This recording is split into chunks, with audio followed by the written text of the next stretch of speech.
Super. Salut Aurélien. Salut. On va attendre que ça nous rejoigne doucement. J'ai l'impression qu'il y en a qui sont là, mais alors attendez, j'ai un petit souci. Il y en a qui sont là, mais que je ne vois pas sur mon écran.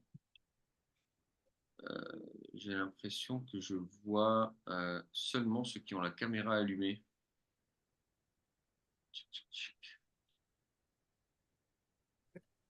Ouais. Et bien, je crois qu'on devra faire comme ça pour cette fois-ci. Je verrai que ceux qui ont la caméra allumée, messieurs, dames. Ok, coaching de reprise. Alors, on a eu des bonnes nouvelles cet été pour pas mal d'entre vous, des projets qui se concrétisent, d'autres qui ont pris des vacances, une vraie pause, qui pour repartir de plus belle à la rentrée. Donc, on fait le point avec chacun d'entre vous au fur et à mesure avec Arthur. On prend les coachings. Pour la plupart d'entre vous, vous avez déjà eu un point avec Arthur. Si ce n'est pas le cas, vous allez en avoir un. Ce sera avec moi. Alors, à partir de maintenant, du coup, vous avez vu qu'on fonctionne avec la plateforme Slack. On a pris le parti de changer parce que aujourd'hui, ça commençait à devenir un peu compliqué sur WhatsApp entre tous ceux qui nous envoient des messages en privé alors qu'on demande de partager les messages sur les groupes essentiellement et les messages surtout qui se perdaient dans les fils de discussion. Il y en a qui posaient des questions, d'autres qui commençaient à répondre, d'autres questions qui intervenaient, puis il y en a un qui partageait 50 photos d'un coup. Et au final, tout se perdait un peu. Et l'idée avec Slack, pour ceux qui ne connaissent pas, je vous montre très rapidement, juste quelques secondes pour que vous puissiez être plus à l'aise. Alors, je vais le réouvrir. En fait, on a un avantage assez chouette sur cette plateforme. Comment je peux vous faire en partage d'écran? On a un avantage assez chouette, c'est qu'on peut répondre aux messages en dessous et donc du coup tous les messages ne se perdent plus dans le flux parce qu'on a vraiment des réponses en dessous. Je ne sais pas si vous arrivez à voir mon écran là que je partage. On est par exemple là sur la session de juin. Je vais prendre la Team Imo Evolution parce que je crois qu'il y a des messages qui sont passés sur le groupe. Et en fait, l'idée à chaque fois qu'il y a quelqu'un qui poste un message, on va pouvoir vous faire un retour directement en dessous en répondant. On répond et donc du coup, les messages, les réponses s'affichent juste en dessous, c'est plus pratique. On peut toujours répondre en faisant des vocaux, vous pouvez toujours nous partager des liens, nous partager des vidéos. C'est le même fonctionnement et du coup, on a 3 canaux que vous allez pouvoir utiliser. La Team Imo Evolution, c'est le groupe avec tout le monde. Je vois que tout le monde n'est pas encore arrivé d'ailleurs sur le groupe, mais vous allez continuer de nous rejoindre. Sur lequel vous pouvez poser des questions d'ordre général. Vous pouvez voir les annonces que je fais régulièrement sur le groupe. Je vous partage des mises à jour, des opportunités, des nouvelles sur l'écosystème. Il y a le groupe Partage Visite. Et sur ce groupe, vous pourrez nous partager. On vous demandera à chaque fois de nous partager les vidéos, les photos. Ben, vous savez, comme vous savez faire maintenant concernant les visites que vous faites. Quand vous voulez qu'on analyse un projet, vous nous partagez sur ce groupe-là. Et donc, lui, il est destiné seulement au traitement des projets. Et bien sûr, vous avez votre session de juin où vous pouvez poser bien sûr toutes les questions qui concernent l'accompagnement, votre accompagnement, etc. Et ensuite, pour les groupes Fast Building, on a des groupes privés.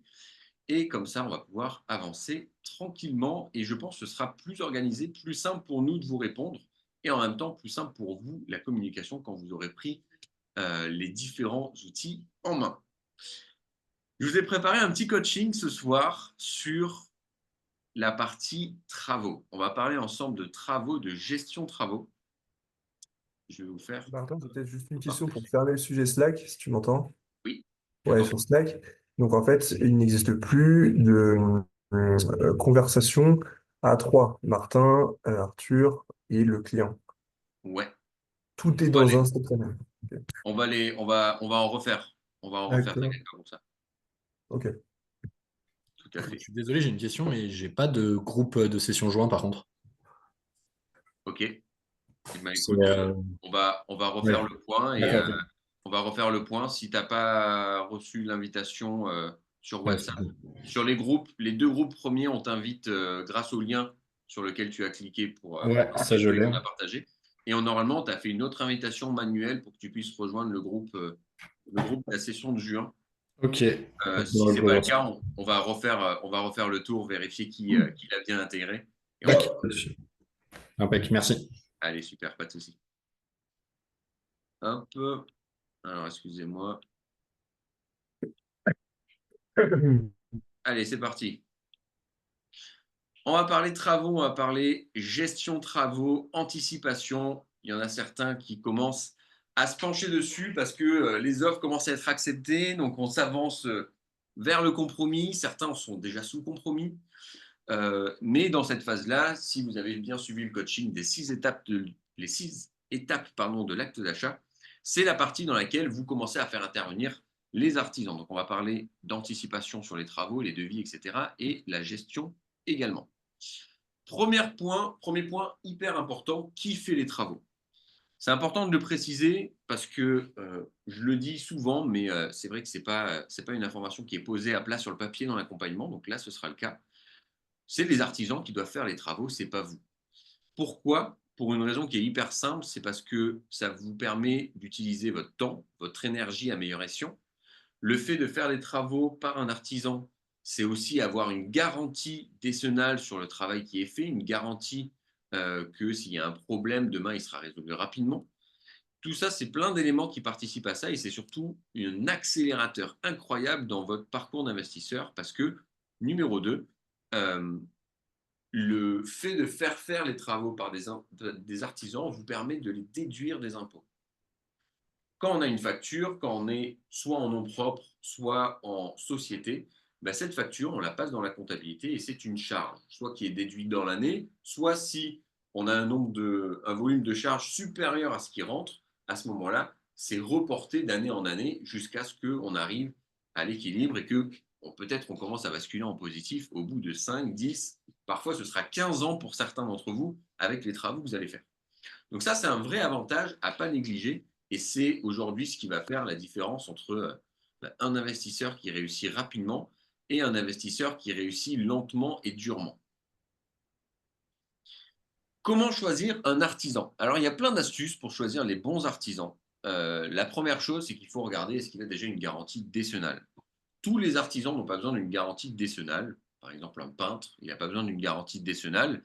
On lui demandera au moins d'avoir une assurance responsabilité civile professionnelle, la RC Pro, comme on l'appelle, et pour qui on va avoir l'obligation de demander la garantie décennale. C'est au moins pour tout ce qui touche aux grosses œuvres, maçon, charpente, au moins pour tout ce qui touche aux sujets sensibles, menuisier, plomberie, ça va être peut-être l'électricien également. C'est les principaux corps de métier pour qui c'est obligatoire.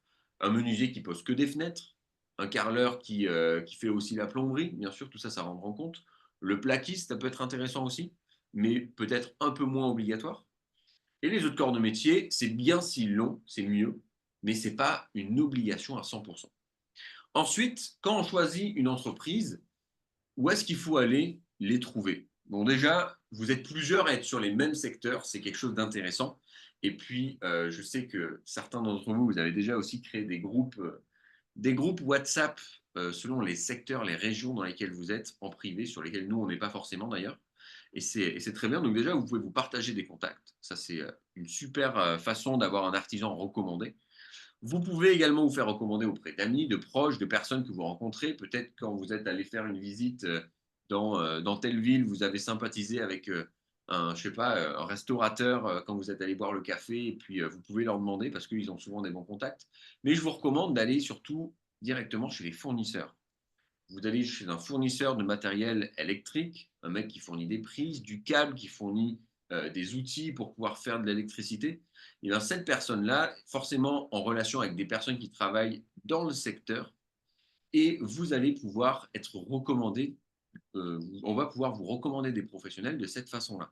Et ça, c'est assez intéressant et ça fonctionne plutôt bien. Alors, Leroy Merlin, Conforama, Castorama, pardon, ne sont pas des endroits où les vrais professionnels vont se fournir. Allez plutôt je ne sais pas de marque là en tête qui me viennent. Par exemple, pour les menuisiers, vous allez chez Foussier, ils fournissent pas mal de matos aux menuisiers.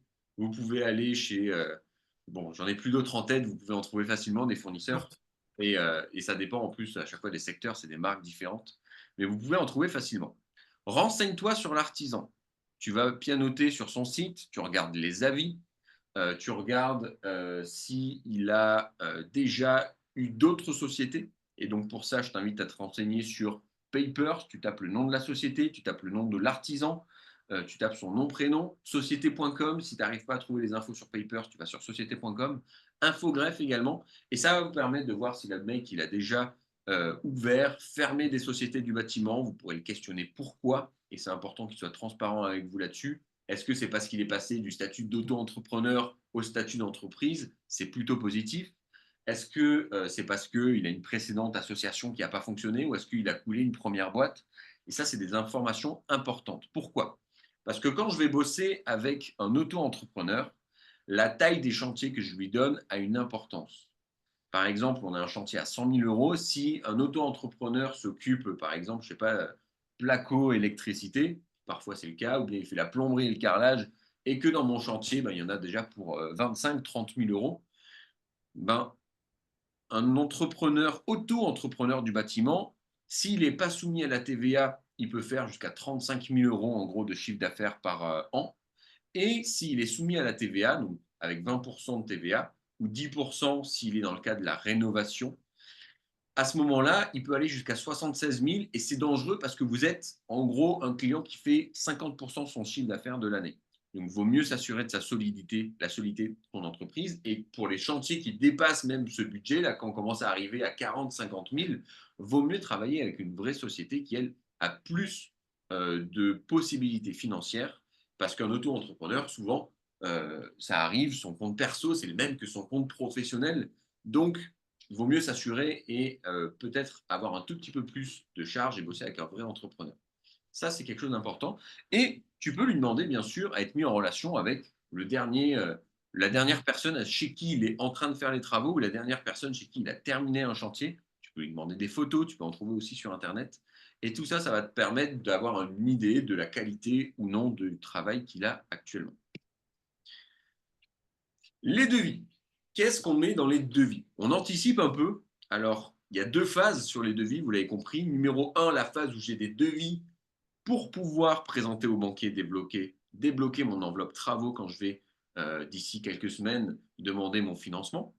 Et il y a une deuxième phase d'adaptation où, après avoir obtenu mon financement et avant d'avoir signé le compromis, je vais renégocier ces devis, je vais peut-être virer les devis les plus chers que j'avais mis dans mon enveloppe travaux et sélectionner un artisan qui a un meilleur rapport qualité-prix et plein de choses comme ça sur lesquelles vous aurez le temps encore entre le compromis et l'acte final, environ 3 mois, de renégocier, de revenir dessus, de réadapter avant de signer le devis une fois que vous avez les clés. On le signe qu'une fois qu'on a les clés.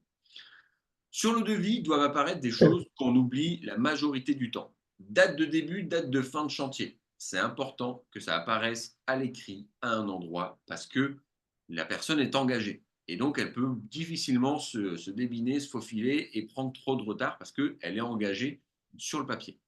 Pénalité de retard. Est-ce qu'on met des pénalités de retard ou non, selon vous? Est-ce que c'est une bonne idée ou non de mettre des pénalités de retard sur le projet? Je dirais que on peut le faire. Vous pouvez le faire avec les artisans avec lesquels vous avez un doute. Moi, je le fais généralement pas, mais à l'oral, je le dis, je l'explique. Et en fait, factuellement, voilà, si on prend aujourd'hui un mois de retard, eh ben moi, en fait, tu me fais perdre 3 000 euros par mois parce que je ne peux pas louer, que je commence à payer le crédit et que je commence à rembourser les mensualités, etc. Bref, je peux l'argumenter de cette façon-là. Et factuellement, s'il y a un artisan qui me met dans la sauce, qui me met 2 mois de retard, le plaquiste qui est en retard à chaque fois et qui du coup retarde tout le monde, et puis l'autre, l'électricien, du coup, il est plus dispo alors qu'il était dispo sur la date définie, il est plus dispo parce qu'il a un autre chantier, ben, c'est pas sa faute, le pauvre. Et c'est le plombier, c'est le plaquiste qui doit payer à un moment donné. Et donc, un gars qui est trop en retard, à la fin, vu qu'on a mis une date de début et une date de fin de chantier, et ben on va lui dire, voilà, tu m'as mis 2 mois en retard, j'ai dû galérer sur plein d'autres trucs, maintenant tu vas faire un geste avant de payer la dernière échéance de ton devis. Pénalité de retard. Sur les devis, doivent apparaître de façon bien distincte les matériaux, la main-d'œuvre. C'est important que ce soit détaillé. Et soyez vigilants, il y a des devis sur lesquels vous serez en hors taxe et des devis sur lesquels vous serez en prix TTC. Alors moi, ça me fait arracher les cheveux quand on travaille en B2C d'avoir des prix en hors taxe. Donc quand un entrepreneur travaille avec un particulier, même que vous achetiez en SCI d'ailleurs ou en nom propre, hein, il faut que ce soit des prix TTC. Voilà, c'est important. Et si ce n'est pas le cas, pensez bien à faire la conversion. Vous êtes dans le cadre de la rénovation. Donc pour tous ceux qui achètent des bâtiments qui ont plus de 10 ans d'ancienneté et sur lesquels vous rénovez, vous bénéficiez de la TVA à 10%. Voilà. Que vous achetiez même un appartement dans un immeuble qui date de plus de 10 ans, voilà, vous bénéficiez de la TVA à 10%. Donc n'hésitez pas à le demander. Il y a juste une feuille en plus à remplir sur le devis et vous faites une économie de 10% qui est quand même pas négligeable. Alors, on enchaîne. Anticipe pour les meubles. Ben oui, parce que dans notre enveloppe, ce qui est intéressant, c'est qu'on a la partie meubles, on a la partie travaux, mais on a aussi la partie meubles sur laquelle on doit anticiper. Et quand tu t'intéresses à la partie meubles, tu dois. Excusez-moi, il y a quelqu'un qui a son micro allumé. Si vous pouvez juste les éteindre, ou attendez, moi directement, je vais les éteindre. Hop. Désactiver les sons de tout le monde. Hop. Voilà, désolé, j'ai coupé parce que j'avais des petits bruits parasites derrière. Donc, tu vas faire face aux problématiques suivantes. Numéro 1, la banque ne finance pas les meubles. Tu arrives avec un devis Ikea, Conforama, tu arrives avec n'importe quel type de devis, tu peux aller chez Maison du Monde, tu arrives avec ce genre de devis, la banque va te dire merci, demi-tour, ce ne sera pas pris en compte dans ton crédit sur 20 ans. Factuellement. Et 100% des banques fonctionneront comme ça. Deuxième chose, tu dois avoir ton devis avant d'aller voir la banque, bien sûr, parce que sinon, elle ne le prend pas en compte dans ton enveloppe travaux. Donc, si tu n'as pas anticipé ce budget meuble, donc dans toutes les tranches de rénovation qu'on vous a données, 300 euros du mètre carré, 700, 1100 euros du mètre carré, les meubles sont compris. Donc, soyez safe par rapport à ça. Donc, c'est bien important de l'avoir anticipé parce que si ce n'est pas au moment où je fais la demande de crédit, au moment où je vais voir le banquier, ben derrière, ce n'est pas pris en compte et c'est un peu con. Tout le monde fait pareil. Troisième problématique pour les meubles. Attention, il y a plein de. On cherche à faire du moyen haut de gamme sur nos prestations. On ne cherche pas un petit appartement étudiant sur lequel on jette 3 meubles Conforama qui sont comme tout le monde. Nous, on cherche à louer dans les plus chers du marché. Donc, on se doit d'avoir la prestation qui va avec. On doit avoir des choses qui se distinguent un petit peu. On doit être attentif sur le confort visuel, sur le confort matériel dans un appartement. Et troisième point, on oublie souvent et les coûts de livraison et le temps que ça prend de faire le sourcing. Parce que ça prend facilement 3 semaines de trouver tous les meubles, tous les cadres, tout à sortir, etc. De les acheter, de louer un camion pour faire venir 4 lits si on est sur une coloc de 4 chambres, meubler 3 appartements. C'est long et souvent on oublie des choses. Donc, pour la partie meuble, sur la partie financement, vous avez 3 options. Option numéro 1, pour les financer, vous les achetez de votre poche. L'idée, c'est que si on essaie d'investir en mettant peu ou pas d'apport, si on les achète de notre poche, on en a mis. Numéro 2, le banquier peut vous proposer un crédit conso. Ça vous permet de faire financer vos meubles à crédit. Pourquoi pas? Le problème, c'est qu'un crédit conso, c'est sur 5 ans. Contrairement à la même somme étalée sur 20 ans, factuellement, la mensualité de votre crédit conso va vous coûter 4 fois plus cher que si elle était étalée sur 20 ans. Donc ça vient descendre votre cash flow pendant les premières années et ça peut être dommage. Et troisième possibilité, c'est qu'un artisan vous les fournisse. Vous pouvez demander à l'un de vos artisans de vous fournir les meubles. Le problème, c'est que, donc l'avantage, c'est que s'il ne marque pas clairement meubles sur son devis, ben vous allez pouvoir débloquer cette enveloppe à la banque. L'inconvénient, c'est que le banquier vous laissera difficilement récupérer ses sous sur votre compte perso et acheter les meubles par vous-même. Donc, c'est l'artisan qui va devoir les commander. Et comme il ne commande pas des meubles habituellement, il a des tarifs qui sont généralement assez élevés. Il faut savoir qu'il aura des tarifs classiques sur lesquels il va devoir surmarger, en fait. Il va devoir en fait vous facturer les meubles à peu près 20% plus cher que ce que ça coûte actuellement sur le marché parce qu'il doit prendre des marges. Il ne peut pas vous revendre des choses à prix coûtant. C'est interdit légalement dans une entreprise. Il y a une quatrième solution, c'est la solution Buy Immo Evolution et PAC investisseurs. Est-ce que ça vous intéresse que je vous en parle rapidement? Dites-moi dans le chat, partagez-moi dans le chat, ça vous intéresse que je vous parle de cette solution?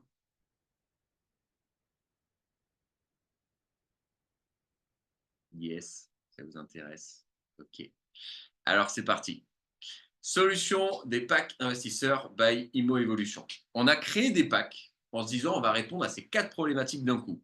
Numéro 1, c'est des packs, comme son nom l'indique, qui sont déjà faits, déjà assortis, complets, qui se distinguent et qui se commandent en 2 minutes.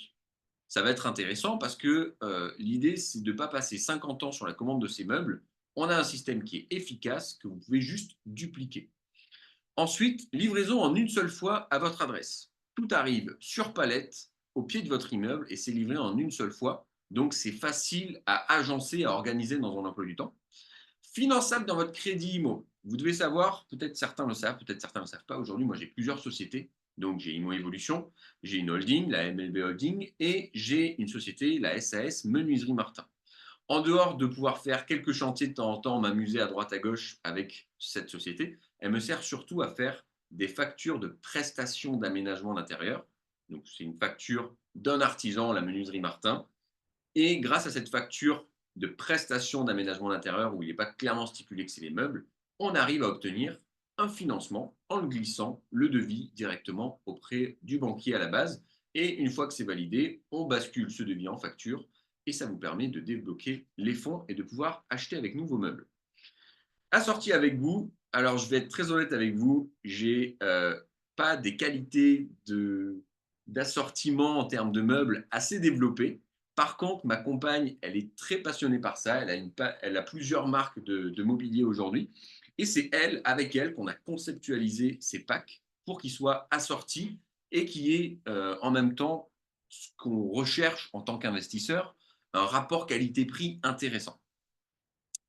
Je vous montre rapidement à quoi ça ressemble pour ceux que ça intéresse. Donc, c'est des packs qui sont faits pour de la location meublée, de la colocation, de la location courte durée. Ça fonctionne. Donc, on a 4 types de packs différents.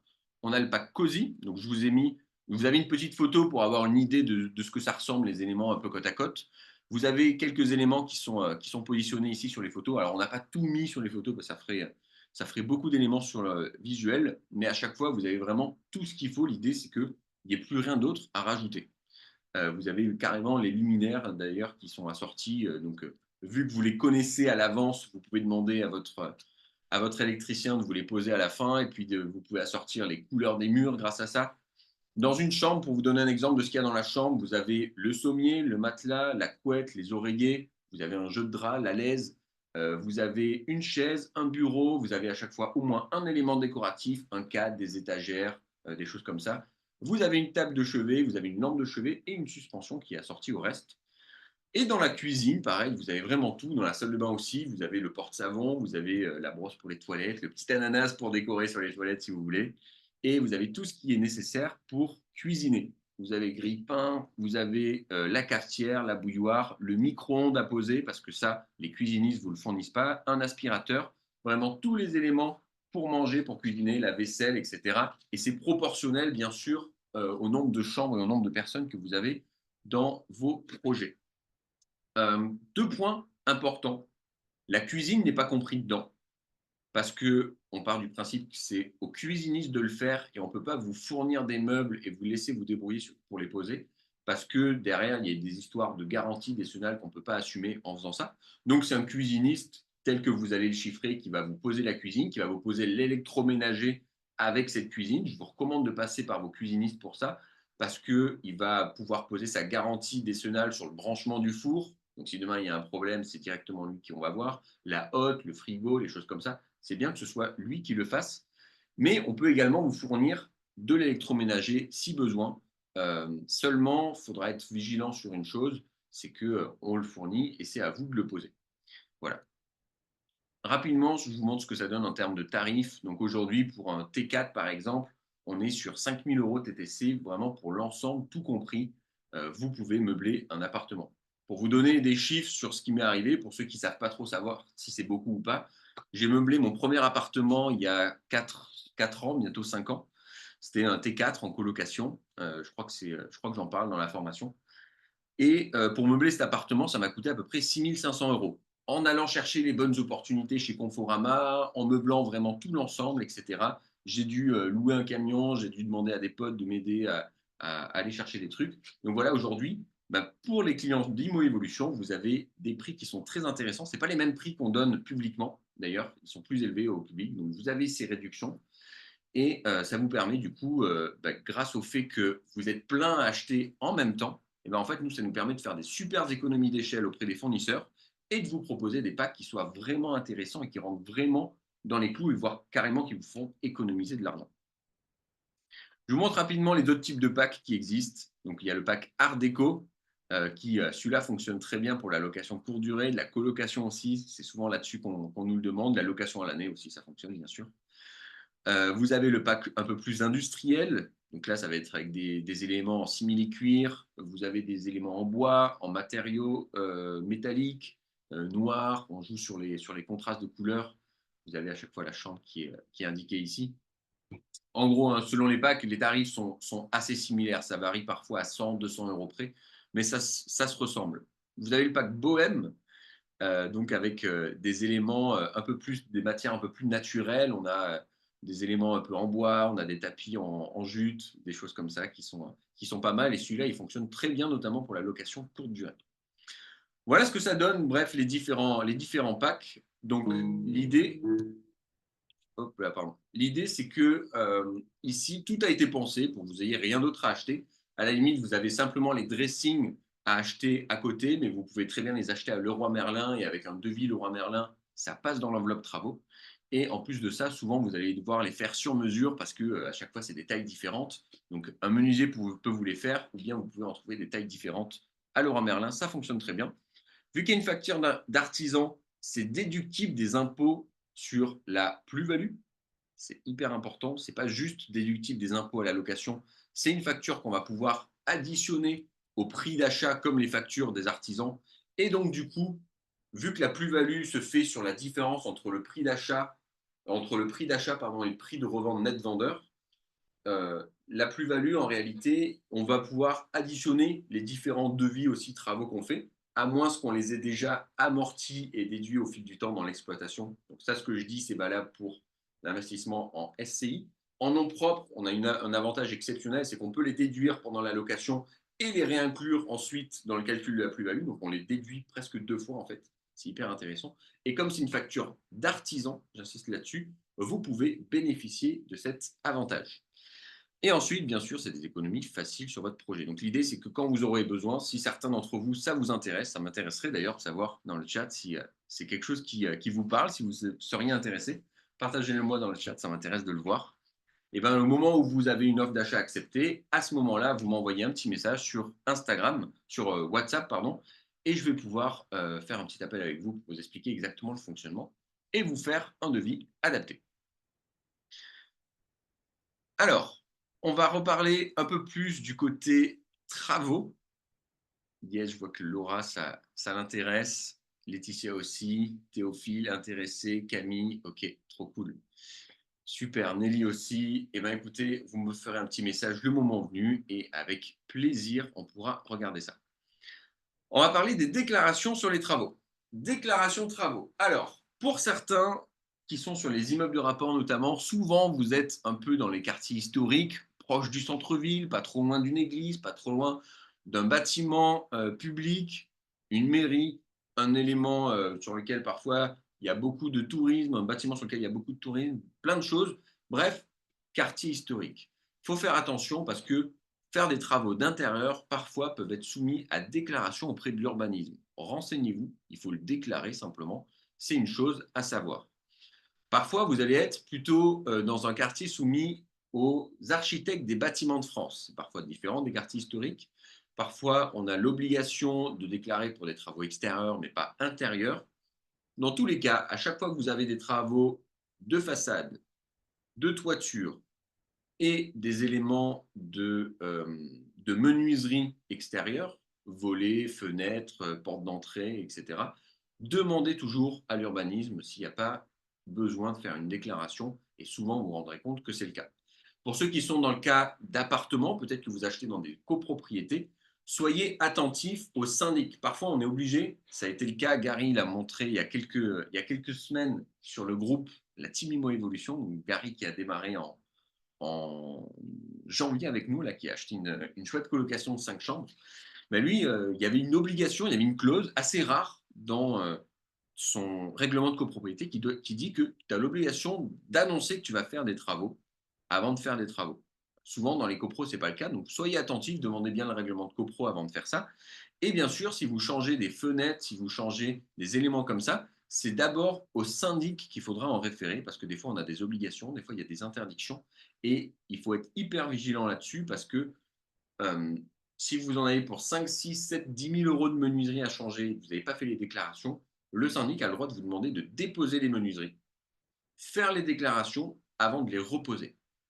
Ça vous coûte juste le triple. Donc faites attention, et je connais des personnes à qui c'est arrivé, des investisseurs qui se lancent un peu comme ça sans trop savoir sur les travaux, et ça plombe un projet. Ça le plombe complètement. Soyez hyper attentifs. Aide du gouvernement. Bon, on en a déjà pas mal parlé dans les coachings. Il y a certaines aides qui sont possibles. Je vous invite à vous renseigner parfois auprès de l'urbanisme, parfois auprès d'organismes qui proposent des aides.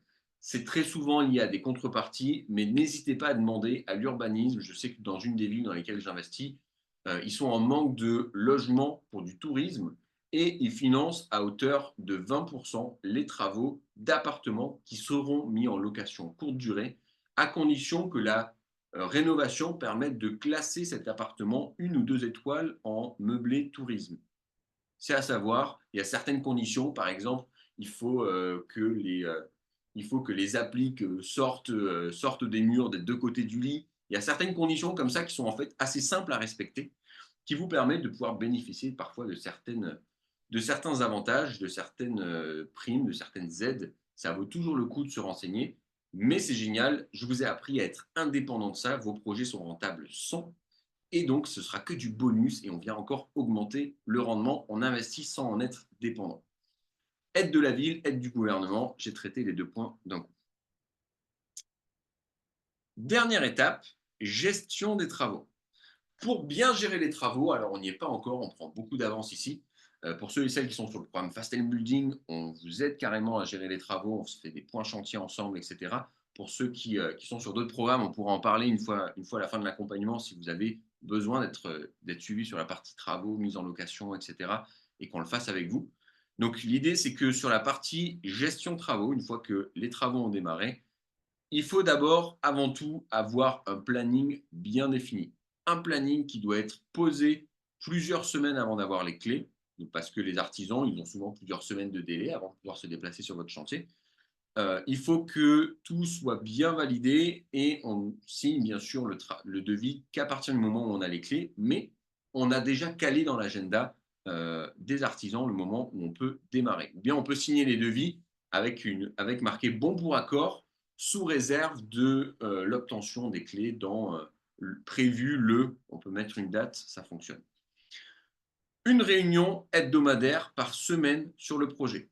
Il faut passer une fois par semaine. Alors, quand il y a juste le peintre qui est passé pendant une semaine, à ce moment-là, on n'a pas besoin de se déplacer. On peut demander juste une petite visio, quelques photos, mais on fait au moins un point chantier par semaine.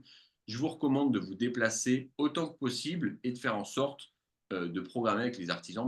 Est-ce que vendredi à 15h, vendredi à 17h, vous pouvez tous être là au moins pendant une petite demi-heure, comme ça on voit ce qui a été fait, on règle quelques soucis que j'ai repérés la semaine dernière, et comme ça on avance. C'est important de pouvoir le faire parce que c'est toujours plus simple de rectifier pour des artisans, plutôt que, en s'y prenant un peu trop tard, de devoir défaire puis refaire. C'est plus simple de rectifier. Donc c'est important d'anticiper là-dessus et, et du coup d'avoir un planning qui permet de le faire et de se dégager quelques heures chaque semaine. Je vous rassure, ça vous prendra moins de temps que de faire des visites aujourd'hui. Quelques idées de gestion. On fait des plans, vous avez tous et toutes des plans Cozy Casa où a priori vous allez les faire en prenant les mesures sur place. Ces plans, vous les imprimez, vous les affichez à des endroits stratégiques pour qu'il n'y ait pas de place à l'erreur. Et je vous recommande dans la bonne gestion humaine des travaux de positionner une machine à café et quand vous passez sur le chantier un vendredi soir, vous pouvez venir avec un pack de bière, ça leur fera toujours plaisir, ou bien venir avec des chocolatines quand vous venez, pardon, avec des pains au chocolat pour ceux qui ne sont pas dans le sud-ouest de la France. Vous venez avec des croissants et des pains au raisin. Et ça va vous permettre aussi d'entretenir une relation sympa. Moi, j'aime même carrément faire une réunion à la fin des travaux où j'invite tout le monde. Parfois, je peux inviter le banquier, je peux inviter l'agent IMO, je peux inviter le notaire s'il est dispo, je peux inviter les artisans pour voilà, regarder voilà, fin du chantier. Félicitations à tous. Regardez ce que le travail que tous vous avez fait a donné. Ça permet de tisser des liens et derrière d'avoir des artisans qui, comme ils ont déjà bossé une fois avec vous, sont hyper contents de rebosser une nouvelle fois et de vous faire des tarifs intéressants pour les prochaines fois si vous rebossez dans le même secteur. Globalement, aujourd'hui, c'est ça dont vous avez besoin. Ensuite, soyez naturel, soyez authentique, soyez sympa avec eux. C'est des mecs qui ont souvent des métiers difficiles, donc on essaie de ne pas être le petit colonel sur le chantier, mais d'être plutôt compréhensif, anticiper leurs besoins, anticiper le passage de tel ou tel artisan avant, avant le moment où le gars sera sur le chantier, parce que bien sûr, l'idée, c'est pas de se retrouver ah ouais, je dois poser le carrelage, mais le plombier, il n'a pas encore fait sortir ses tuyaux. Donc, bien sûr, tout ça, ça s'anticipe. Et pour ça, le meilleur conseil que je peux vous donner, c'est de leur poser des questions. Posez-leur les questions, ils connaissent tous très bien leur job, ils vont tous pouvoir vous orienter sur, voilà, écoute, moi, avant de pouvoir poser ça, j'ai besoin que le plaquiste y soit passé, que le menuisier il ait fait ça, etc., qu'on soit hors de hors d'air, par exemple, pour ceux qui ont des menuiseries, pour ceux qui ont des extensions, pour ceux qui font des surélévations sur des immeubles, ou pour ceux qui aménagent des nouvelles parties d'immeubles, tout simplement. Donc, c'est des questions qu'il faut poser. Vous notez bien toutes ces infos et en fonction de ça, bah, vous allez pouvoir vous faire un planning. N'hésitez pas à demander. C'est une super suggestion, ça, pour les travaux, pour les devis. Demandez un peu à la volée à combien de temps environ il estime les travaux. Combien de temps ça lui prendrait sur le chantier de faire les travaux. Et comme ça, vous allez pouvoir vous rendre compte si vous faites arnaquer sur les devis. Parce que en moyenne, un auto-entrepreneur doit vous facturer environ 300 euros la journée et en main-d'œuvre, hein, je parle, là où une entreprise sera peut-être plutôt à 400 euros, parfois 500 euros la journée, seulement si elle fait vraiment du travail exceptionnel. Donc, on est plutôt sur ce genre de tranche de coût journalier. Le fait un peu à la détournée de poser cette question, combien ça va me coûter, combien de temps vous allez passer en gros sur le chantier avant qu'il fasse le devis. Avant qu'il fasse le devis, donc au moment où il est encore en mode commercial, il vous vend le fait qu'il est rapide, etc. Et ben ça vous permet d'avoir un ordre d'idée et par déduction de savoir combien il vous facture environ à la journée. Et donc savoir s'il est trop cher ou pas. Donc ça, c'est déjà pas mal. Avec ça, vous avez vraiment tous les éléments pour avoir les bons devis. Et du coup, vous pourrez passer à l'étape d'après, une fois que vous avez les clés, démarrer tranquillement la gestion chantier de votre projet.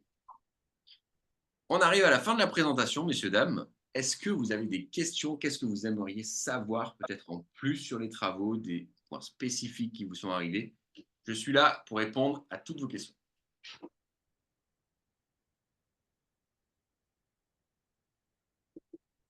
Moi, j'en ai une, si tu m'entends. Greg, je t'entends à 100%. Ouais. Tu n'as pas parlé d'avenants sur des travaux supplémentaires. Je sais que moi, en tout cas, dans mon métier, il y a des poseurs qui font des devis exprès bas pour gagner le devis. Et derrière, en fait, ils marchent à l'avenant. Donc, ils te rajoutent des travaux supplémentaires et au final, ils reviennent au prix d'autres Ouais. fournisseurs, enfin d'autres poseurs. Eh ben, il y a trois façons en vrai de régler ce problème. Le plus simple, c'est que vous ne prenez pas les devis les moins chers. Quand on fait des travaux, on n'essaie pas de sélectionner les devis les moins chers. Généralement, souvent sur les corps de métier un peu chauds, genre plombier, électricité, menuiserie, charpente, vous faites faire 2 ou 3 devis et en gros, vous prenez celui intermédiaire et ensuite vous le renégociez. Ça, c'est pas mal. Ça fonctionne. Deuxième façon de se prémunir de ça, on demande des devis détaillés. Bien sûr, c'est Hmm. facile d'enlever des trucs sur un devis et derrière de dire ah bah oui, c'est pas sur le devis, etc. Ah oui, mais on en avait parlé pourtant. Bah oui, mais c'est pas sur le devis. Donc ça peut arriver. Donc bien sûr, des devis détaillés et sur la main-d'œuvre et sur les matériaux qu'il fournit. Très important. Deuxième façon de se prémunir de ça. Et la troisième, c'est de se renseigner sur l'entreprise. Une entreprise qui fait ça, souvent, elle a des très mauvais avis parce que Hmm. tout le monde est bien dégoûté de devoir lâcher 3, 4, 5 000 balles en plus à la fin du chantier. Et donc, vous allez rapidement le savoir. Ok, merci. Je t'en prie. Il y a Théophile Tu lèves la main.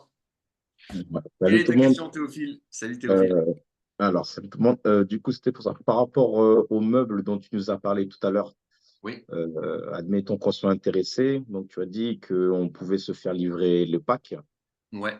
et donc en bas sur palette. Donc, c'est à nous de les monter ou est-ce que vous avez peut-être quelqu'un qui fait le montage des meubles Hmm. dans les logements ou pas forcément? Très bonne question. Aujourd'hui, on l'a pas parce que, D'accord. en fait, ça monopoliserait quelqu'un et ça ferait vraiment exploser le prix des packs. Aujourd'hui, on a fait exprès de prendre du mobilier qui se monte facilement. Les instructions sont simples et surtout, c'est du mobilier de qualité. C'est pas du mobilier Conforama où vous savez, quand vous vissez les trucs, vous avez une vis sur deux qui peut péter. On est attentif là-dessus parce que c'est pour de la location, ça dure dans le temps. Donc, effectivement, ça arrive au pied de ton immeuble. Ce que je te recommande, c'est ce que j'ai fait à chaque fois dans mes projets. Tu te prends une demi-journée ou une journée avec deux potes, tu leur payes le resto le midi, vous faites ça ou tu fais ça avec un ami, un frère, etc. Et tu vas voir que c'est assez simple. Et je vous recommande de faire le montage vous-même et de faire en fait un peu les derniers petits détails vous-même parce que après ça, après l'avoir fait, je vous recommande à tous et à toutes de dormir au moins une nuit dans chacun des appartes avant de les mettre en location. Pour faire tourner les machines, pour vérifier que tout est bien monté, qu'il n'y a pas une porte de dressing qui tombe parce que vous l'avez mal fixé, des choses comme ça, qu'on n'a pas envie de gérer une fois qu'on a un locataire, etc. On a envie de poser le locataire et ensuite que l'argent rentre de façon autonome. Donc, vous allez devoir dormir dans vos appartements. Sauf Nelly, tu vas peut-être pas dormir dans tes locaux commerciaux, mais, euh, mais en gros, c'est ça le principe parce que ça va vous permettre d'anticiper toutes les fuites. Vous allez mettre le robinet à fond dans la cuisine, dans la douche, faire tourner la machine à laver en même temps. Vous allez voir s'il y a un truc qui disjoncte, s'il y a un problème. Vous allez voir s'il y a de l'eau qui sort quelque part dans un tuyau. Bref, il vaut mieux le voir à ce moment-là. Et donc, pour ça, c'est bien d'être là pour faire les dernières petites finitions. Ok, ok, ok. J'en avais une autre. Vas-y. Au niveau, donc, quand on fait, nous, les devis, donc, à propos de différents artisans ou autres, est-ce Ouais. que c'est bien ou pas de prendre un maître d'œuvre qui peut te proposer la formule, voilà, nous, on peut gérer ton projet de A à Z et que eux te gèrent un petit peu les artisans, donc voilà, une espèce de clé en main. Est-ce que ça, c'est intéressant de le faire ou alors il vaut mieux pas prendre quelque chose de complet? Elle est géniale ta question. C'est vrai que j'en ai pas parlé. Parce qu'en fait, moi, ce qui me dérange avec ce fonctionnement, c'est le système des rémunérations des maîtres d'œuvre. Ils sont dans la quasi-totalité des cas rémunérés au pourcentage des travaux. Donc, par déduction, ce ne sont pas les personnes qui vont chercher à vous tirer les prix vers le bas, à négocier les devis, à vous faire économiser. Parce qu'ils sont payés au pourcentage. Donc, si ça peut être un pourcentage sur 150 000 euros de travaux plutôt que sur 120 000, ben, crois-moi, ça m'intéresse. Donc, moi, j'ai un premier problème avec ça. Et en fait, avec une bonne gestion de travaux, déjà, si tu appliques les conseils que j'ai donnés ici, la gestion de travaux devient assez simple. Et en fait, vous êtes tous capables, avec 2-3 heures par semaine, de gérer les travaux. C'est possible de le faire. Donc, ça demande de poser beaucoup de questions. Parfois, ça demande du conseil en plus. Mais c'est possible de le faire tel quel. Et aujourd'hui, aucun d'entre vous n'est sur un projet à 1 million d'euros avec 15 appartements à rénover. Donc, c'est des projets à taille humaine et c'est bien de se faire la main et de comprendre par soi-même comment ça fonctionne si vous avez envie de faire d'autres projets derrière. Maintenant, si tu es dans une dynamique où tu as vraiment un business, tu vois, si tu gagnes super bien ta vie et que pour toi, économiser 10%, 15% des travaux parce que tu ne vas pas pouvoir tu vas pas pouvoir renégocier comme tu veux les devis. Économiser 15% des travaux, ça ne fait pas une différence pour toi. À ce moment-là, effectivement, ça peut être intéressant de se pencher auprès d'un maître d'œuvre. Euh, il y en a beaucoup des maîtres d'œuvre qui n'ont pas de formation de maître d'œuvre. Parfois, les formations de maître d'œuvre sont un peu pourries. Souvent, on a des anciens maçons, des anciens charpentiers qui sont un peu cassés la santé à être sur les chantiers toute leur vie, qui se reconvertissent là-dedans et qui ont une bande de potes ou parfois des artisans avec qui ils bossent depuis longtemps. Donc, dans ce cas-là, si aujourd'hui, il y en a pour certains d'entre vous dont la démarche est de déléguer aussi la gestion des travaux, je trouve ça risqué sur un premier projet, mais ça peut être un choix. À ce moment-là, plutôt maître d'œuvre. Archi, ça coûte trop cher. ça coûte trop cher ou à la limite, on peut faire dessiner des esquisses par un architecte. Et encore, les esquisses, moi, je vous conseille même une décoratrice d'intérieur pour aménager les ensembles. Le problème, c'est qu'encore une fois, ces personnes-là ne sont généralement pas dans une dynamique d'investisseurs, donc ils vont vous faire plein d'aménagements sur mesure, des trucs très bien pensés, mais qui factuellement ne rentrent pas dans les coûts. Et encore une fois, c'est parfois quelques problèmes en plus, alors qu'on parle d'appartements mis en location. Déjà, si vous avez une déco sympa, des éléments sympas à pouvoir positionner dans l'appartement, il y a déjà 80% du travail qui est fait. Et le reste, c'est sur plan. Et globalement, on l'a déjà vu en partie avec vous, ou bien vous l'avez vu de façon autonome. Pour moi, il n'y a pas besoin d'aller faire appel à un professionnel si vous avez quelques petites heures par semaine pour pouvoir passer sur le chantier. Gérez D'accord. vous-même. Ça vous fera Et, et- l'expérience. et par rapport à ça, du coup, admettons qu'on ait un devis fait par un maître d'œuvre. Lui, s'il va se payer, il va rajouter sa com dessus au final, ou est-ce que c'est inclus dans le devis qu'il va nous donner? Ben, je ne sais pas quel est le devis que tu as. D'accord. Ok. Souvent le maître d'œuvre Alors, moi, j'ai rarement vu des maîtres d'œuvre qui te font un. Tu peux avoir des maîtres d'œuvre qui te font un chiffrage de la totalité dans Ouais, lequel est pris sa prestation. Tu en as certains d'accord. qui le détaillent un peu plus, où ils te chiffrent les travaux et ils te mettent leurs prestations à côté. D'accord. Globalement, dans un cas ou dans l'autre, ça te revient au même au final, tu vois. Ok. Si ce n'est toujours que tu vois, il y a un truc que tu peux prendre en compte, Théophile, dans ta réflexion, c'est que moi, j'ai bossé du coup pendant 5-6 ans là, pour une boîte de menuiserie. Et quand on bossait avec des archis, souvent, on facturait 5% de plus parce qu'on savait que l'artisan, on facturait 5-10% de plus parce que l'archi prend 10% du montant total des travaux et parfois il prélève aussi un pourcentage auprès des entreprises. Parce qu'en gros, D'accord. il apporte du travail aux entreprises, tu vois, en tant qu'apporteur d'affaires, si tu veux. Et c'est un montant qui va de 5 à 10%.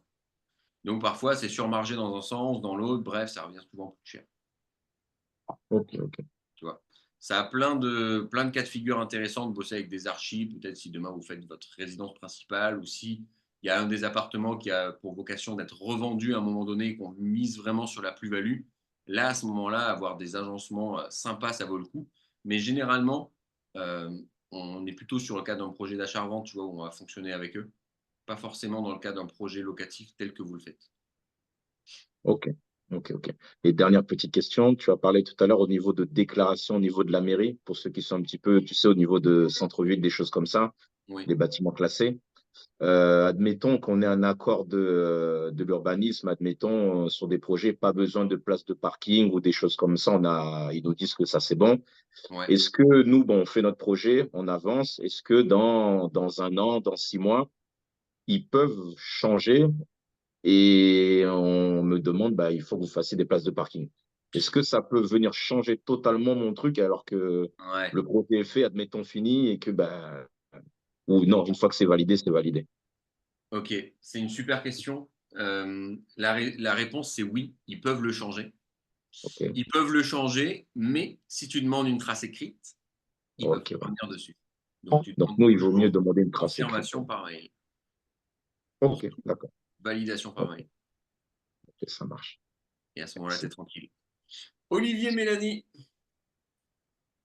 nos Grenoblois, Oui, salut tout le monde. Bonsoir. allez à vous deux. Justement, alors je rebondis sur la question d'avant, sur le fait d'avoir en fait d'un chef des travaux. Finalement, avoir un devis supplémentaire dans lequel on a un chef des travaux, ça nous permet d'aller chercher des financements supérieurs à la banque.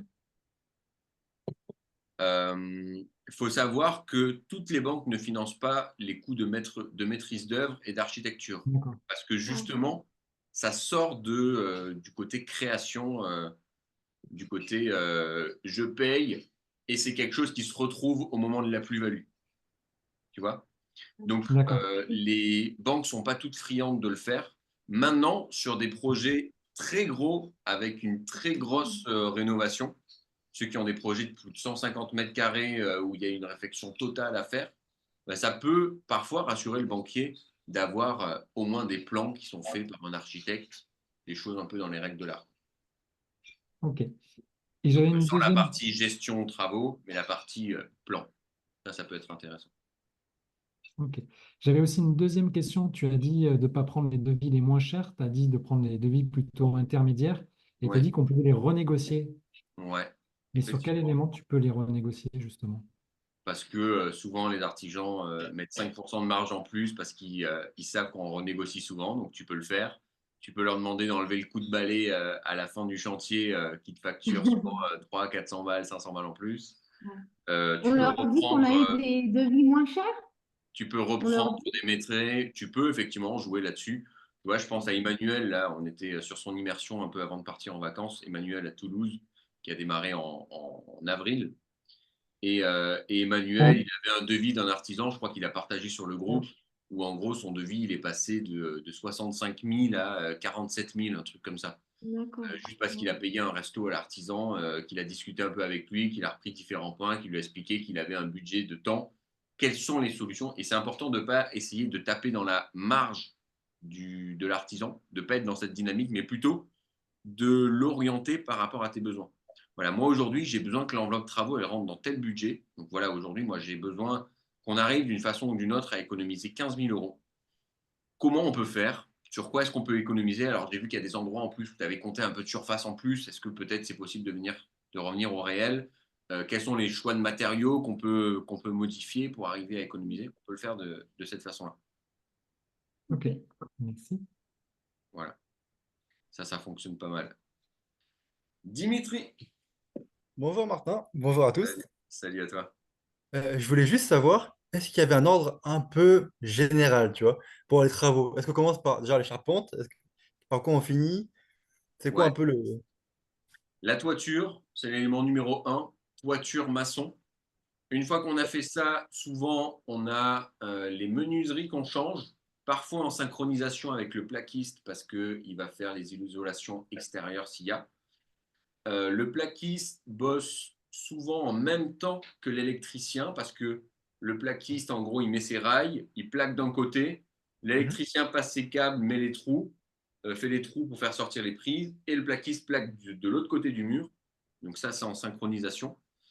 Ok. Le plombier passe souvent après le plaquiste, une fois que le gars a monté les cloisons. Alors, il passe un peu avant pour faire sortir ses tuyaux, il passe un peu après pour pouvoir mettre les premiers éléments, peut-être poser le bac à douche, peut-être faire sortir les deux sorties, faire sortir les sorties, elle est géniale cette phrase, mais faire sortir les futurs robinets, tu vois. Ensuite, il y a le caleur qui vient, qui plaque, Ok. et le plombier revient pour fixer le pommeau de douche, pour faire les joints acryliques, les joints silicone, etc. Une fois que le plaquiste a fini, avant que l'électricien pose les caches, les prises finales, les interrupteurs finaux, il y a le peintre qui doit venir pour pouvoir faire, si le plaquiste ne le fait pas, faire les bandes entre les plaques de placo. Souvent, c'est le plaquiste qui le fait, où il fait appel à un jointeur. Une fois que ça s'est fait, couche d'impression, première couche de peinture, finalisation de l'ensemble des travaux, cuisine, on termine tous ces trucs-là, on termine les lecs, etc. Et dernière couche de peinture. Comme ça, le temps que tout soit évacué du chantier, il y a souvent un petit accroc sur un mur, un petit truc, un petit machin. Dernière couche de peinture pour venir clôturer, bien évidemment, avant après avoir protégé tous les sols qui sont déjà finis à ce stade-là. Merci beaucoup. Donc les sols sont posés après le plaquiste À la fin. parce que quand tu poses ton sol, tu dois poser une plainte qui est fixée sur le mur. Donc Ok, ça va dans ce sens-là. merci. Voilà, pour un tour d'horizon complet. Thibaut, Thibaut, je ne sais pas si tu m'entends, si tu me vois, je vois que tu as une question. Je te vois, je t'entends. Salut à tous, vous m'entendez bien? Ouais, Thibaut, incroyable, qui a découvert 100 mètres carrés de comble habitable dans son immeuble qui était déjà rentable, sans ces 100 mètres carrés de comble habitable. Donc c'est cadeau, c'est bénéf. Ça va lui faire une petite plus-value de 30, 50 000 euros en plus quand il décidera de revendre un immeuble avec comble aménageable, du coup, chose qui n'était pas ce que tu as acheté. C'est pas mal. Ça te plaît d'en parler beaucoup, ouais. Ouais, je trouve Avoir ça. Ouais, J'aimerais bien avoir les clés là d'ici là, mais en tout cas, ouais, bon, merci de célébrer le truc. ça me fait plaisir. Je vais d'abord l'acquérir, faire les travaux, l'optimiser, te le montrer aussi avant. Donc oui, c'est une super nouvelle, je vous la souhaite à tous. Par rapport à ce que tu évoquais, et les questions là qu'on a eues juste avant, là je suis dans une situation un peu d'urgence. Tout simplement, bon, le compromis, je le signe mercredi 16h30. Ouais. L'urgence, c'est quoi? C'est que tout simplement, il y a euh, donc mon notaire qui me demande les éléments pour le projet de compromis, à savoir pour les conditions suspensives, quel taux max, quelle enveloppe maximum empruntée, quelle Mhm. durée, machin. Et j'ai pas eu le temps, j'ai pas pu faire le point avec mon courtier, donc je l'ai relancé aujourd'hui. Alors, tu fais pas avec ton Euh, courtier, ça, hein.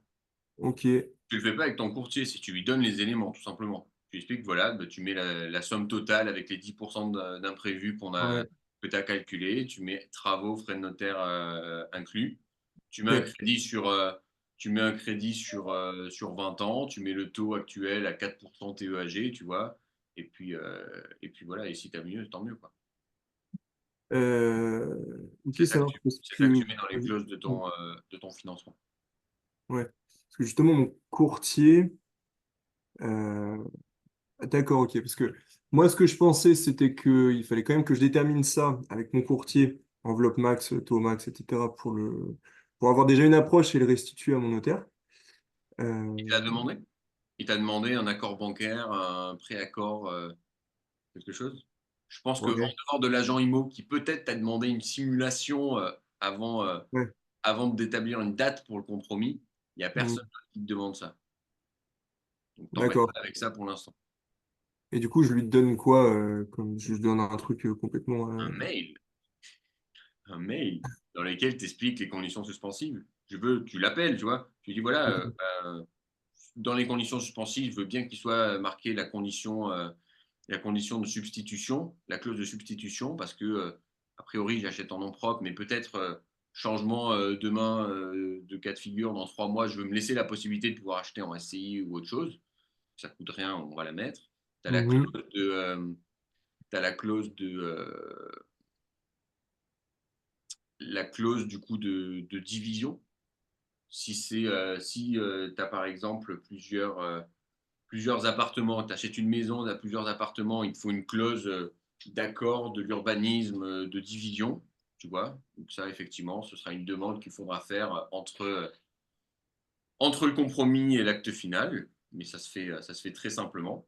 Et, euh, Ok. et il te faut la dernière clause d'obtention de prêt où tu mets les quotas au max parce qu'il y a certaines banques qui, quand il y a marqué sans apport dans le compromis, donnent encore plus facilement du sans apport parce que c'est marqué dans le compromis. D'accord. Donc là, en fait, si je comprends bien, j'ai pas besoin de choses précises Ouais, à restituer au notaire d'ici mercredi, quoi. je te confirme. Donc, si indirectement, au travers de ta question, ce que tu me demandes, c'est est-ce que tu te mets la pression pour rien? Encore un peu, ouais, Thibaut. Il a déjà dit hier soir encore, et je te jure que là, j'étais en train de moi-même la mettre au préalable à tous mes artisans. Il me faut vite les devis, s'il vous plaît, machin. L'électricien qui me dit, bah oui, mais j'ai pas l'implantation électrique, donc à savoir les nombres de prises, le nombre de machins, le nombre de compteurs, etc. Donc en fait, alors, j'ai bossé comme un dingue tu sais, les plans Cozy Casa. Donc au moins, c'est bon, c'est fait. Mais là, je me voyais dans une espèce de cirque. Où, ben, en fait, l'un, il veut des documents, l'autre, il peut pas me les sortir parce qu'il lui manque aussi des documents. Donc, en fait, je donne à mon notaire le budget max travaux que la matrice Excel me sort et c'est tout, quoi. Le budget total du projet qui est sur ton Ok, calculateur de cash flow. d'accord. Et en Aussi termes simplement que de... ça. Je t'avertis, pour pas que tu te mettes la pression demain, tu auras sûrement tes devis travaux qui seront au-delà de cette enveloppe, et c'est OK. Tu peux demander plus à ton banquier que ce qui est marqué dessus. Et d'ailleurs, c'est possiblement ce qu'on va faire, parce que ça nous permettra du coup d'inclure les 10% qui sont Ouais, déjà existants, et même si on a un peu plus et que ça passe, là, on y va. Et ok. rien ne t'empêche de ne pas utiliser la totalité de l'enveloppe travaux derrière et de demander au banquier Je vais te mettre des mensualités proportionnelles à ce que tu as dépensé. Ok. Parce que le danger, si je comprends bien dans le truc, c'est oui, mais Monsieur Marin, vous m'avez demandé, vous avez dit que vous allez emprunter 140 000 de travaux, j'ai une bêtise, et en fait, vous avez demandé 160.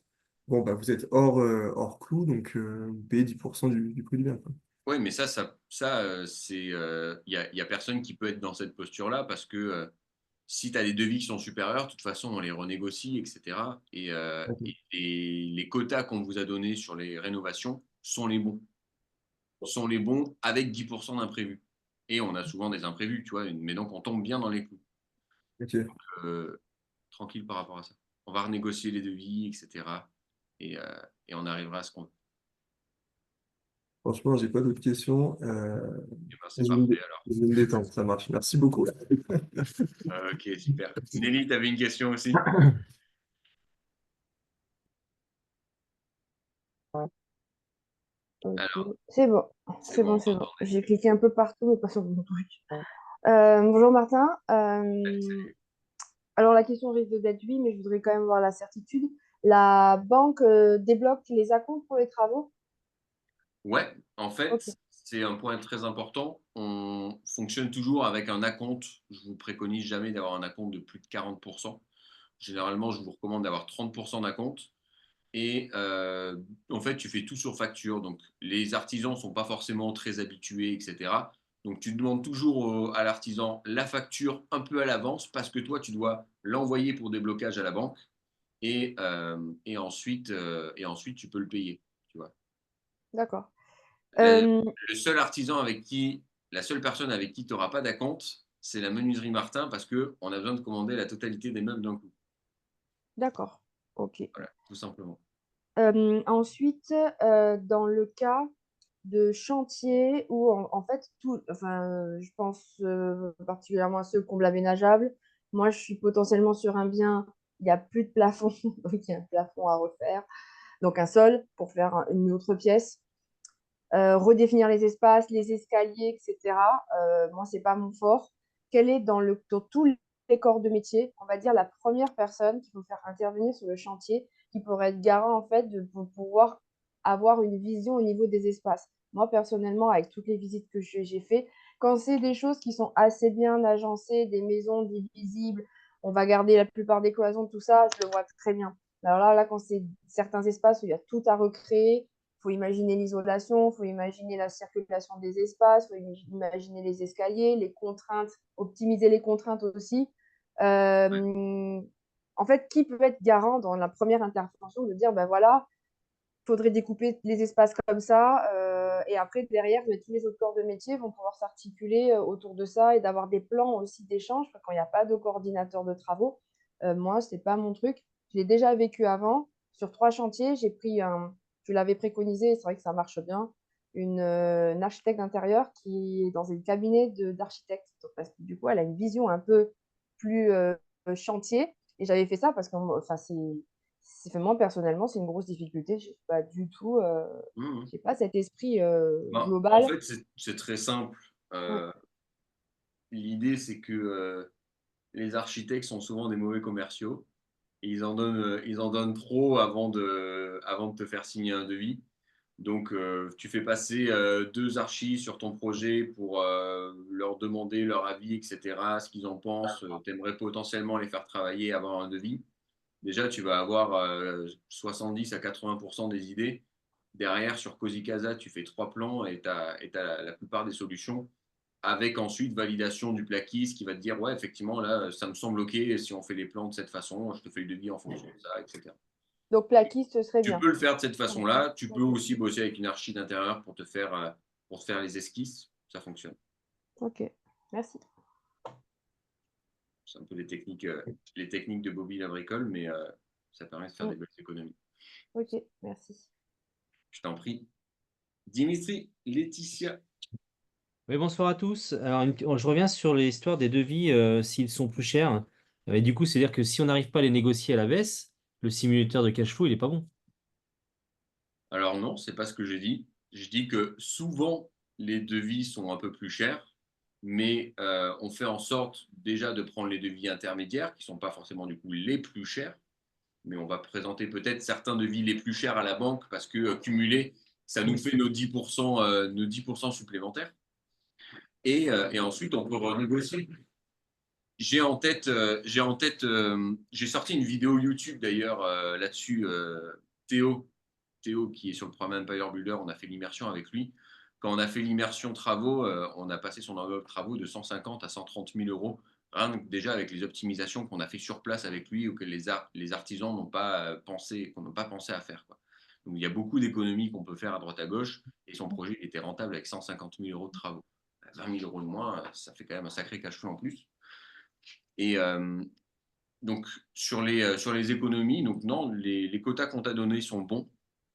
Maintenant, effectivement, parfois, il faudra négocier un petit peu, mais tu vas vite le voir quand tu as un devis qui sort un peu qui est vraiment spécialement élevé. Quand il y a un doute, il n'y a pas de doute. Tu fais passer d'autres artisans, tu compares, tu demandes à comprendre un peu le devis. Tu peux échanger autour d'un café avec l'artisan, il sera OK. C'est un commercial qui veut te vendre son travail, mais pour lui, c'est parfois plus intéressant de travailler avec lui que de facturer particulièrement cher. Voilà, on s'en sort toujours. Et une dernière question. Donc, en gros, vous vous déplacez après à voir tout le monde quand ils ont signé des compromis et puis que les travaux pour commencer les travaux?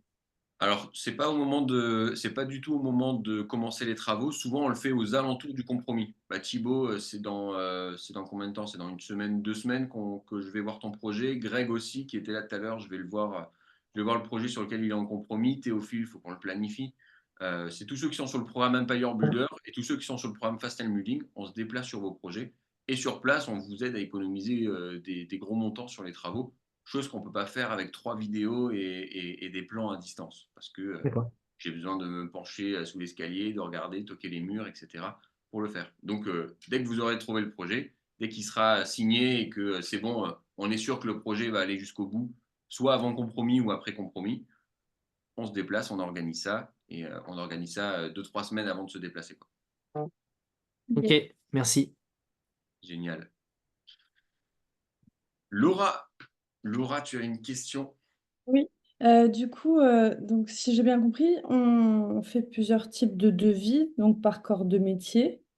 Donc Ouais. j'ai compté donc couvreur, zingueur, menuisier, plaquiste, électricien, plombier, carreleur. Ça fait à peu près 6 corps de métier, c'est ça? Pour avoir une idée à peu près? Ou Bah, tu vois d'autres? ça dépendra de tes travaux, mais souvent, ton charpentier est couvreur, ton plombier peut être carreleur, mais pas forcément. Si je t'énumère tous les corps de métier dont tu peux avoir besoin, c'est maçon, charpentier, couvreur, souvent ils font les deux, menuisier, ça peut être, plutôt que menuisier, ça peut être cuisiniste si tu n'as pas les menuiseries extérieures à changer. Le menuisier va te poser le sol aussi. Tu as le plaquiste, tu as le peintre, tu as l'électricien, plombier, carreleur, je crois que j'ai déjà dit. Est-ce que j'en oublie? Globalement, on a fait le tour, hein. Ok. Et celui des clims, C'est le plombier c'est le ou plombier? l'électricien. Ah, Ouais. c'est un des deux. D'accord. Ok. Et donc tu disais, on fait par corps de métier, on fait combien de devis? On en fait 3? Seulement pour les devis un peu critiques, plomberie, électricité, menuiserie, charpente. Ok. Et après, donc à la Parce banque, un devis d'électricien, quand vous allez faire 3 devis d'électricien, vous allez voir, il y en a certains qui vont du simple au double. plombier, Pour intéressant, quand vous faites une demande de devis, excuse-moi Laura, j'en profite pour glisser l'info, ne demandez pas ne demandez pas des, euh, des rénovations de l'électricité de l'appartement, demandez simplement des mises en sécurité. Pas des mises aux normes, des mises en sécurité. Les normes, elles changent tous les 4 mois en électricité. Demandez des mises en sécurité, ça suffit pour la location et ça va vous coûter moins cher. ok. Donc ouais, tu me disais donc les gros postes, plomberie, élec, plaquiste, et tu m'as dit quoi? Je me souviens plus. J'étais en train de noter. Élec, plaquiste, menuiserie, charpente.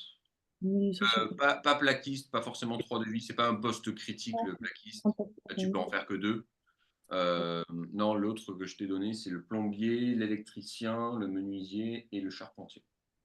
Et alors, du coup, donc, tu m'as dit pour la banque, c'est pas grave si on présente des devis plus chers pour gonfler l'enveloppe, mais si après, finalement, on ne prend pas l'artisan pour qui on a présenté le devis à la banque, c'est un autre artisan avec un autre prix, la banque peut rien nous dire. C'est ça?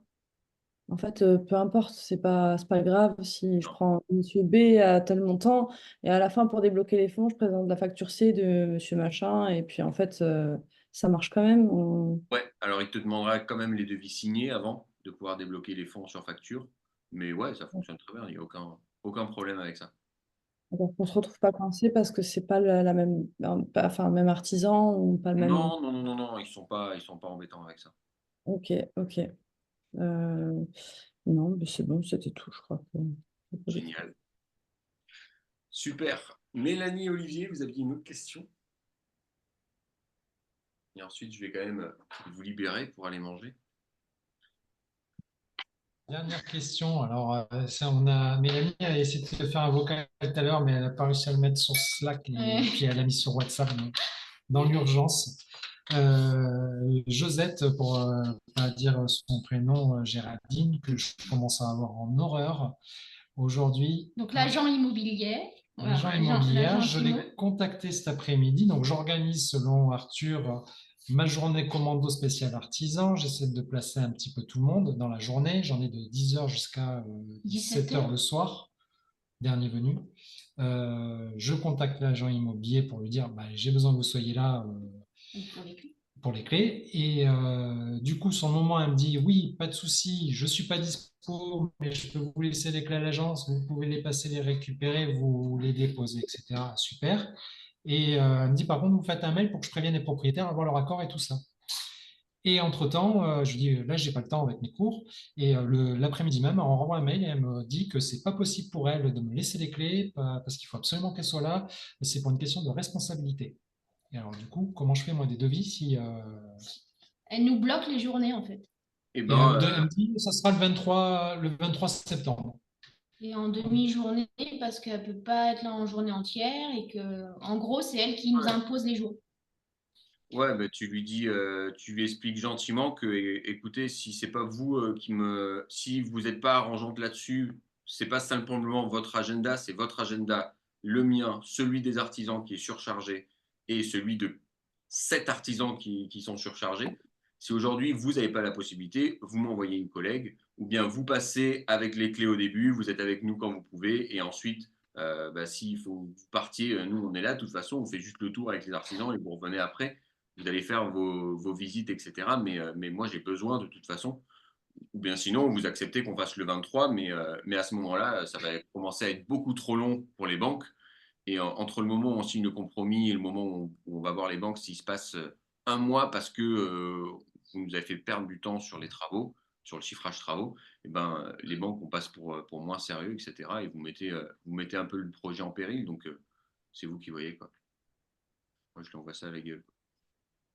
Ok. Ouais.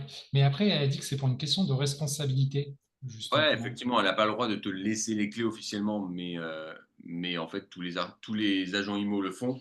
Et au moins qu'elle soit là pour t'ouvrir. Et ensuite, voilà, c'est bon, vous n'allez pas faire de bêtises dans l'immeuble. De toute façon, il y a pas de Bah oui. choses précieuses dans l'immeuble. Vous faites le tour, vous ouvrez des portes, vous les refermez et c'est tout, quoi. Donc, si elle veut passer au avant, si elle veut passer à la fin, pas de souci.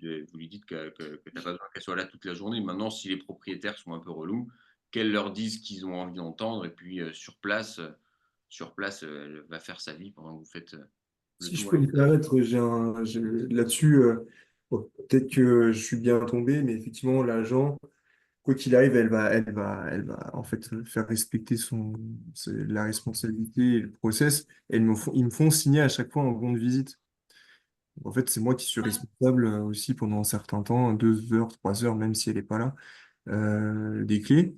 Et même un jour, l'agent, c'était un samedi matin parce qu'il ferme le midi. J'ai rendu les clés l'après-midi. Et en fait, ils ont tous, je pense, les agences, une petite boîte aux lettres où tu sais, un petit loquet où j'ai glissé les clés, j'ai pris une photo. Voilà, merci beaucoup en tout cas, j'ai bien remercié. Je vous ai bien restitué les clés.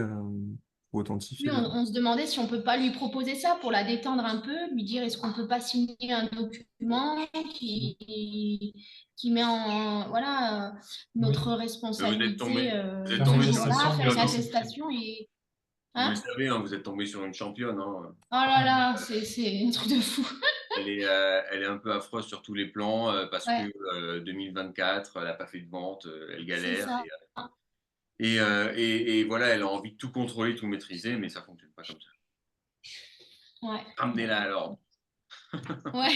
Non, mais Ça marche. c'est vrai, je suis sûr que vous allez trouver une solution en bataillant un petit peu avec déjà l'astuce de Thibaut que je ne connaissais pas parce que moi, j'ai jamais un agent qui m'a fait signer quoi que ce soit pour me laisser les clés. Euh, mais ouais, ça va fonctionner. Il n'y a pas de raison. Ok. Vous lui expliquez, vous lui mettez l'urgence de la banque, etc., que ça ne fait pas sérieux de venir un mois après, parce que quoi qu'il arrive, vous devez attendre d'avoir tous les devis pour aller voir la banque. Donc, ça ne fera pas sérieux, quoi. Vous lui dites ça, ça va la secouer dans le bon sens. Ok. Oui. Bon. Elle qui était très à cheval On sur va toutes voir. ces choses-là. Ouais. Ok, Merci. Merci. je vous en prie. Allez, je prends une dernière question. Les autres questions, j'y répondrai directement sur le groupe, sur Slack. J'ai Océane et Justin. Vous aviez une dernière question? Oui, ça devrait être rapide. Je voulais savoir pour le bien rentable où ça en était pour ceux qui n'ont plus leurs accès. Ouais, merci de me le dire. Alors en fait, je suis en train de. On a un petit problème en fait avec la plateforme. C'est qu'il y en a plein d'entre vous qui ont les accès, d'autres les ont reçus, se sont pas connectés, ont perdu les accès, etc. Et en fait, on est en train de mettre en place une solution plus durable parce que c'est compliqué pour vous, pour moi et pour eux que je fasse l'intermédiaire à chaque fois. Parce que je poste un message qui a perdu ses accès et puis 3 jours après, il y en a qui me demandent alors qu'entre-temps, il y en a déjà 10 et j'ai transmis le message. Bref, c'est compliqué pour tout le monde. Et en fait, on va mettre en place un système où il vous envoie un système d'abonnement avec un code promo gratuit et qui se clôture au bout de 6 mois. Comme ça, il n'y a aucun prélèvement qui est possible sur votre carte sans tacite reconduction avec paiement. Donc, on va mettre en place un truc comme ça. Et de cette façon-là, de façon autonome, en vous connectant avec le code IMO Evolution, vous avez un accès. Si vous les perdez, vous pouvez les refaire par vous-même. Ce sera plus rapide pour tout le monde et plus simple. Voilà. Donc, Ok. ça devrait arriver dans les prochains jours. Je l'ai eu au téléphone en début de semaine, là encore. Mais effectivement, comme ce n'est pas une plateforme qui est très visible, très commercialisée, c'est justement ce qu'on recherche parce que ça nous permet de garder ce off-market. C'est pas une plateforme sur laquelle il y a des développeurs qui sont encore très performants. Donc, je tiens à présenter mes excuses si ça traîne un petit peu. N'attendez pas encore une fois après la plateforme pour faire des visites. Ça arrive très prochainement. Et du coup, on l'a que 6 mois, alors c'est ça? Ouais, effectivement, c'est pendant la durée de l'accompagnement. Ouais. Tout à Ok, fait. ça va. Tout à Merci. fait. Je vous en prie. Messieurs, dames, plus de questions. Eh bien, écoutez, je vous souhaite à tous une belle soirée. Bon appétit. C'était un plaisir de parler de toutes ces choses-là. Vous savez que j'aime bien la partie travaux. Pour ceux et celles qui sont pas trop loin de la signature du compromis, etc., qui ont besoin d'un devis pour les meubles, faites-moi un message en privé. On s'organise un petit appel. Je vais pouvoir vous faire ça dans les règles de l'art. Et puis, on passe à l'étape d'après. Let's go. Tous ceux qui n'ont pas encore repris les visites, là, c'est le moment. Là, il faut y aller. Tous les biens qui sont pas sortis cet été, ils sont en train de sortir maintenant à la vente, ou ils vont sortir, et c'est le moment de se positionner dans le off-market. Donc, comme je disais à Kylian tout à l'heure pendant son coaching booster, là, c'est le moment de réenchaîner, de reprendre les bonnes actions, les bonnes habitudes sur le off-market. Ça se passe maintenant. Let's go. Belle soirée à tous. Je vous dis Bonne à la soirée, semaine merci. prochaine. Ciao. Ciao. Bonne soirée. Salut. Bonne soirée, ciao, bon courage. Bye bye.